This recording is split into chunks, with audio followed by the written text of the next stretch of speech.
ya, permainannya jangan nol gitu. Nah, saya merasa itu ditujukan kepada orang-orang yang bergerak sekarang yang mengkritik pemerintah, padahal persis itu pikiran saya kepada pemerintah gitu.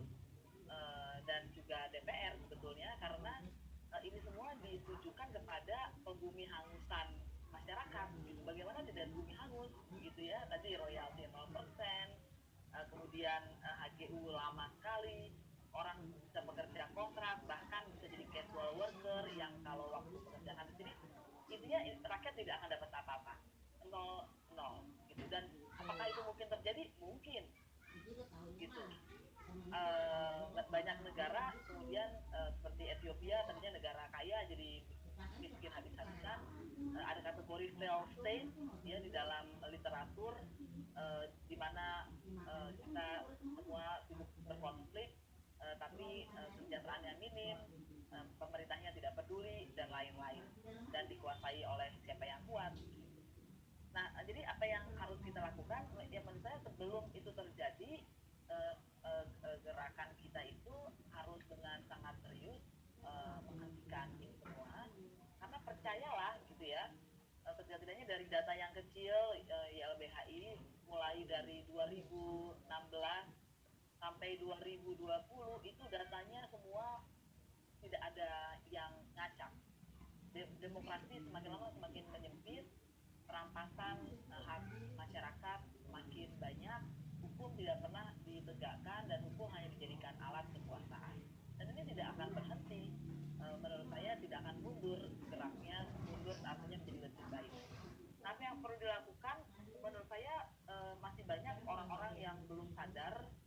Jadi polanya nggak belajar dari 98 bahwa sekali lagi yang diuntungkan setiap kali ada resesi adalah korporasi, yang diuntungkan adalah konglomerasi. Jadi nggak berubah-ubah dari situ. Nah kemudian kita tanya lagi, bagaimana nih soal kesehatannya? Karena yang terjadi di Vietnam, yang terjadi di China sekarang sudah positif ekonominya. Vietnam itu bahkan positif 2,6% di kuartal ketiga. Nah, China di kuartal keduanya juga sudah positif. Nah kita tanya nih, gimana nih soal kesehatannya? Nah ternyata gembar-gembor urusan vaksin COVID-19 yang bahkan menimbulkan kekonyolan juga, karena baru di Indonesia harus ya kita produksi vaksin 2021.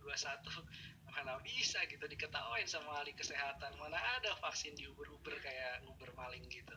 Akhirnya apa? Akhirnya pemerintah juga ditanya balik, kalau misalkan vaksinnya ready 2021, anggarannya siap apa enggak? Karena masalah vaksin ini bukan hanya masalah produksinya, tapi juga masalah distribusinya. Nah, di sini kita lihat dari RAPBN 2021 tahun depan. Ternyata yang naik signifikan itu bukan stimulus kesehatan. Stimulus kesehatan itu justru turun 71%. Sementara yang naik itu justru belanja sektoral KL dan Pemda. Naiknya tahun depan 28,8%. Kalau dibedah KL-nya apalagi, ternyata KL yang kenaikannya salah satu tertinggi adalah PUPR. PUPR itu dapat jatah 149,8 triliun, hampir 150 triliun. Naik dari 75,6 triliun di Perpres 72 2020. Jadi balik lagi, udah salah tahun 2020 menitik beratkan kepada bank untuk menyelamatkan ekonomi dan UMKM. 2021 bukan hanya bank sekarang, tapi juga balik lagi kepada konsep infrastruktur. Jadi yang ada dinarasikan pemerintah ini, kalau kita cermati lebih detail, ternyata dari segi stimulus kesehatan pun kita sebenarnya anggaran untuk vaksin itu juga masih dipertanyakan dari mana itu. Nah kemudian implikasinya apa? Kalau kita kejar terus, biasanya pemerintah akan bilang ya udah terbitin utang, ya kan, biasa kan gitu jalan keluarnya. Soal duit nggak usah khawatir lah, yang penting serapannya bagus. Nah soal duit ini dari utang. Nah ini yang menjadi permasalahan adalah biaya untuk penanganan COVID-19 dan biaya pemulihan ekonomi ini akan meninggalkan warisan utang yang jauh lebih besar bagi generasi setelahnya. Jadi kalau ada anak muda di sini ya, ada 581 partisipan mimpi jadi Menteri Keuangan tahun berapapun itu ya, pasca 2020, urungkanlah niat kalian ya. pada waktu teman-teman nanti di dalam posisi-posisi yang strategis, itu rasio utang kita lebih dari 60% dari PDB, sangat mungkin. Sekarang aja sudah 38% tahun 2020. Kemudian implikasinya apa? Teman-teman yang punya cita-cita, biasanya kalau saya ngobrol mahasiswa kan ada yang nyeletuk, Mas gimana universal basic income? Bang Fadlizon mungkin tahu juga, itu kan lagi jadi tren pembahasan bahwa situasi sekarang butuh jaminan sosial yang lebih bagus. Oleh karena itu banyak negara sudah melakukan uji coba universal basic income. Saya cuma ketawa aja. Ya nanti aja kita lihat. Ruang fiskal kita udah hampir habis itu. Sekarang pun juga sudah habis. Bahkan sekarang karena ruang fiskalnya semakin habis, minat untuk investor membeli surat utang pun juga agak menurun belakangan ini sejak awal tahun. Maka siapa rekening yang paling siap? Diketoklah pintu Bank Indonesia. Sehingga kita kenal yang namanya burden sharing atau berbagi beban itu. Sebenarnya bukan berbagi beban, itu mau minta uang cash secara tunai, diputar-putar mekanismenya, tapi ini membuktikan bahwa situasi fiskal sudah sangat gawat sehingga harus ada supply dari sisi moneter. Ini nggak pernah terjadi sebelumnya di tahun 98 ya. Nah ini situasi yang kita hadapi sekarang. Jadi mulai dari postur anggaran, political will untuk mengatasi masalah kesehatan itu dinomor sekiankan, kemudian terlalu berorientasi pada perbankan. Jadi ada ketakutan berlebihan pemerintah terkait gagal bayarnya perbankan ini, sehingga antisipasinya lebih kepada bagaimana bank jangan sampai kemudian kolaps ya. Padahal kita tahu tidak semua permasalahan yang ada di sektor keuangan ini karena COVID-19. Saya kasih contoh. Banyak sekali kasus-kasus kredit bermasalah itu sejauh sebelum COVID ya, khususnya pada bank BUMN. Dan ini kemudian juga ditutupi dengan pencadangan ya, dengan kemudian melakukan beberapa rekayasa keuangan. Baru ketika COVID ini baru terbongkar semuanya. Jadi ini yang juga coba dicoba oleh pemerintah, ingin bilang bahwa ya ini kan biaya pemulihan ekonomi karena adanya COVID-19, sehingga kita dipaksa untuk mengamini adanya utang yang besar, adanya penurunan penerimaan pajak. Padahal tidak semua ini karena masalah COVID, tapi ini karena fundamental ekonomi kita yang jauh memang sangat rapuh jauh sebelum COVID. Tadi Bang Fadlizon bilang soal tax amnesty, katanya ada 11.400-an triliun yang sudah ada di kantong. Pasca tax amnesty sampai hari ini rasio pajak turun terus. Jadi gak ngaruh juga. Bahkan sebelum pandemi pemerintah bagi-bagi banyak sekali stimulus yang jatuhnya juga kepada pemilik perusahaan ya, kelas atas lagi. Tax holiday, tax allowance, ada perusahaan dapat 35 tahun bebas pajak. Jadi ini bukan hanya tidak belajar Bang Fadli, kalau saya agak berbeda. Ini bukan tidak belajar dari 98, tapi ada beberapa ekonom yang justru sangat mempelajari skenario 98 untuk mengulangi lagi di tahun 2020 gitu. Jadi ngelihat celahnya, perubahannya, bahkan siapa sih yang mengusulkan independensi Bank Indonesia biar Bank Indonesia tidak bisa diutak-atik, sekarang muncul lagi revisi Undang-Undang BI, inginnya Bank Indonesia di bawah eksekutif lagi gitu kan, dengan pembentukan Dewan Moneter. Itu orang yang sama aja pemain 98. Nah makanya kita ini sebenarnya kayak hamster, dia berputar-putar terus di situasi yang sama, kebijakan fiskalnya sama, udah diingetin ngapain bangun infrastruktur, fokus aja dulu pada UMKM dan COVID-19, top up terus dana infrastrukturnya. Sehingga yang disisakan dari pemerintahan ini saya kira entah 2024 atau sebelum itu, ini buat generasi muda sisanya ampas aja dan beban gitu. Makanya tadi sekali lagi, kalau ada yang mimpi jadi menteri keuangan, kalau anggaran negara 10 tahun, 15 tahun, 20 tahun ke depan, selamat menikmati. Itu aja dari saya. Kalau kita nggak mengalami perubahan-perubahan yang signifikan hari ini, dan pemerintah sudah beberapa kali kita berikan kajian, berikan dialog secara terbuka, dan Pak Jokowi, Bang Fadlizon selalu hadir dalam acara 100 ekonominya Indef. Bu Sri Mulyani juga selalu hadir.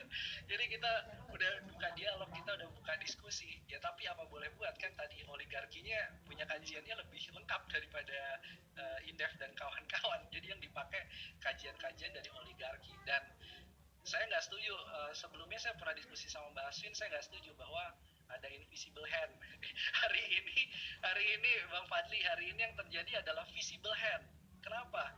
Karena oligarkinya nongol terus di TV Bang Fadli. Oligarki membela Omnibus Law, tayang terus di TV, tayang terus di media. Sebelumnya di negara lain ataupun di Indonesia zaman Orba nggak ada oligarki itu bikin webinar berkali-kali, oligarki tampil di TV, di radio, nggak ada. Baru zaman ini Jadi bukan invisible, tidak kelihatan aktornya. Satgas Omnibus Law-nya kita tahu semua. Jadi itu mungkin dari saya sekedar refleksi dan membuat teman-teman mungkin jangan putus semangat lah ya, walaupun kedepannya situasinya berat buat kita semua. Terima kasih. Wassalamualaikum warahmatullahi wabarakatuh.